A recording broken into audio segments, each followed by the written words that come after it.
Good morning everyone, स्वागत है आपका मेरे ब्लॉग में। आज का ब्लॉग स्टडी से रिलेटेड बिल्कुल नहीं होने वाला, क्योंकि ये ब्लॉग मैं एग्ज़ाम के बाद बना रही हूँ। पीसीएस का एग्ज़ाम होने के बाद आंसर की के इंतज़ार में मैंने सोचा कि पहले थोड़ा बहुत घूम लेते हैं, उसके बाद जब प्रॉपर आंसर की आएगी तब फिर मैचिंग कर लेंगे। तो फिर मैं निकल पड़ी प्रयागराज।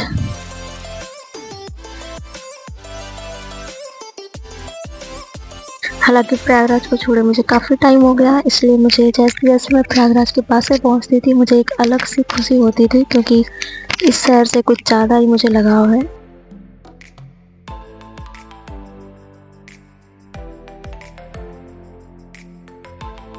मैं घर पे थी तभी का मैंने सोच रखा था कि प्रयागराज जाने के बाद सबसे पहले मुझे हनुमान मंदिर जाना है, क्योंकि वहाँ पे जाने के बाद मुझे एक अलग ही सुकून मिलता है। हालांकि पहले मैं उतना मंदिर वगैरह नहीं जाती थी, अभी बहुत ही अच्छा लगता है, खासकर हनुमान मंदिर।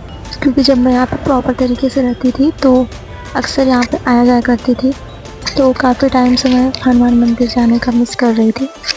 तो यहाँ पे जाने के बाद सबसे पहले मैं हनुमान मंदिर गई।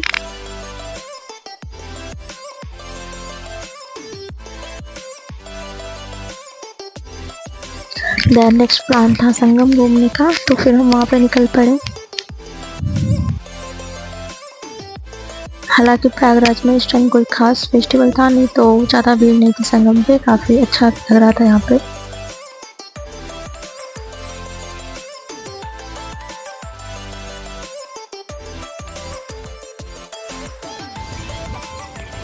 संगम घूमने के बाद हमें लगी थी गंदी वाली भूख, तो हम चले गए नाइट मार्केट, जो कि आज़ाद पार्क के सामने है। यहाँ पे नाइट का व्यू काफ़ी अच्छा होता है और मोस्टली स्टूडेंट वगैरह यहीं पे आके शाम के टाइम पे कुछ खाते पीते हैं।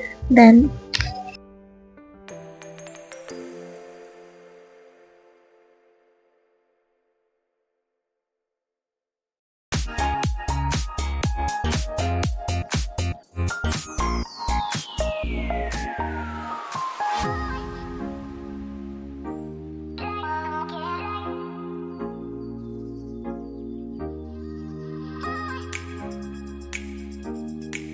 नाइट मार्केट के बाद मैं निकल पड़ी कटरा के लिए, क्योंकि मुझे कटरा में ही रात में स्टे करना था, बिकॉज मेरी फ्रेंड वहीं पे रहती है और मैं खुद ही वहाँ पे रहती थी पहले।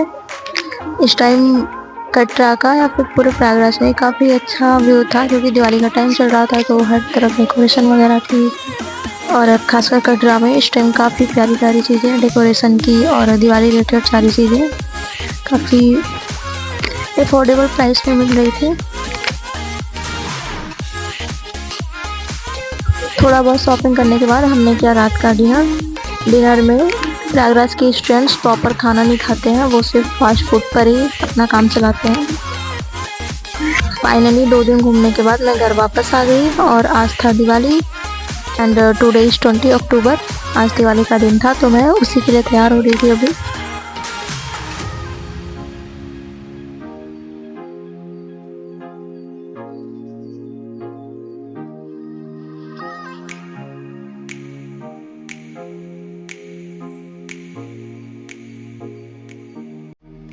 प्रॉपर रेडी होने के बाद हमने थोड़ा बहुत दिवाली का सेलिब्रेशन किया। खैर मैं ज़्यादा सेलिब्रेट नहीं करती हूँ, क्योंकि मुझे क्रैकर्स वगैरह से बहुत डर लगते हैं, और मैं कोई भी फेस्टिवल 1-2 घंटे से ज़्यादा नहीं इंजॉय कर पाती हूँ, क्योंकि बहुत ही शांति प्रिय इंसान हूँ, मुझे ज़्यादा शोर वगैरह पसंद नहीं है। तो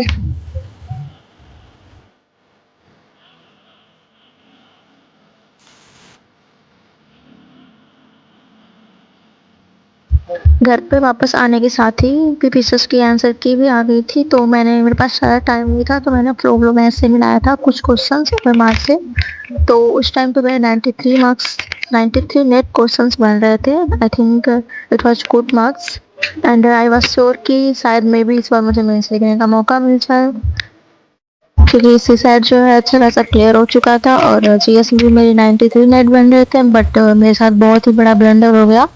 जब मैंने प्रॉपर बैठ के आंसर की से एक एक ओएमआर मिलाया, तो मेरे को पता चला कि ऑलरेडी मैं लॉस में चल रही हूँ। मैंने 6 क्वेश्चन जो है ओएमआर पे गलत फिल कर दिया, जो कि मैंने पेपर में सही सही मार्क्स किए थे, और मैं जब पहली बार मिलाया था तो मैंने पेपर का ही काउंट किया था। तो फिर ऐसे 6 टू मेरे 8 मार्क्स जो है ऐसे ही कट गए, जिसकी वजह से अब मैं काफ़ी लॉस में हो गई। मेरा इस टाइम नेट 85 बन रहा है and I am not sure कि कि हो जाएगा, बट देखते हैं, अब क्या ही कर सकते हैं। खैर इस बार तो मेरा ये था कि पेपर मैंने ऐसे दिया था, अच्छा खासा उतनी प्रिपरेशन नहीं हुई थी क्योंकि मैं काफ़ी डिमोटिवेट हो चुकी थी पेपर से पहले। तो मैंने सोचा था इस बार मैंने अपनी गलतियों पर वर्क करना है, जो मैं गलतियाँ करके आती एग्जाम में, बट मैं इस बार नई गलतियाँ करके आ गई और मैंने कोई छोटी-मोटी गलती नहीं की, बहुत बड़ी गलती कर दी। मेरे 8 मार्क्स जो हैं कट गए। किसी को भी विश्वास नहीं होगा, किसी ये एक्सक्यूज़ लगेगा अगर आप घरवालों से बोलोगे या फिर किसी से भी, बट यही सच है। एंड अब इतना बड़ा लॉस होने के बाद फिर से मोटिवेट करके खुद को पढ़ पाना बहुत मुश्किल लग रहा है अभी तो फिलहाल में, देखते हैं। बट हमारे पास कोई ऑप्शन ही नहीं है जी। We have zero option at the end. हमें सारे अपनी मिस्टेक सब कुछ भूल के, जो भी हमारी गलतियां हैं सब कुछ भूल के फिर से रिस्टार्ट करना ही पड़ेगा। तो फिर मेरा अगले साल का टारगेट है पीसीएस यूपीएससी यही सब वगैरह, एंड उसके लिए अब मैं प्रिपरेशन करूंगी। खैर इसका देखते हैं, कुछ लोग बोल रहे हैं हो जाएगा, कुछ लोग नहीं होगा। खैर अब मैं ये मान के चल रही हूँ कि मेरा नहीं होगा 85 पे, एंड लेट्स सी क्या होता है। हम कितनी भी गलतियाँ कर लें, पूरी तरह से हम उसको उसमें संलिप्त होकर खुद का लॉस नहीं कर सकते हैं। एट द एंड हमें फिर से खुद को मोटिवेट करके हमें रिस्टार्ट करना ही पड़ेगा। एंड आप में से भी किसी का पीसीएस का पेपर ऐसे ही खराब हुआ है तो फिर कोई ज़रूरत नहीं किसी को कुछ बताने की या एक्सप्लेन करने की, क्योंकि लोग बोलेंगे कि एक्सक्यूज़ दे रहे हैं हर बार। तो सिंपल है, साइलेंट हो जाइए एंड फिर नेक्स्ट ईयर का जो भी आपका एग्ज़ाम है उसके प्रिपेयर में लग जाइए, क्योंकि ये फेज़ स्टूडेंट की लाइफ में ऐसा होता है जिसे वो सिर्फ खुद ही वही समझ सकता है, अगर कोई भी नहीं समझ सकता कि उसने कितनी मेहनत कर रखी थी और उससे गलतियाँ जो हैं सब अनजाने में हुई। तो हम किसी को भी इसलिए सब बोलकर फिर से रिस्टार्ट करना चाहिए। एंड ब्लॉग का यहाँ पे एंड करते हैं। अच्छा लगे तो लाइक शेयर एंड सब्सक्राइब कर दीजिएगा। Bye bye.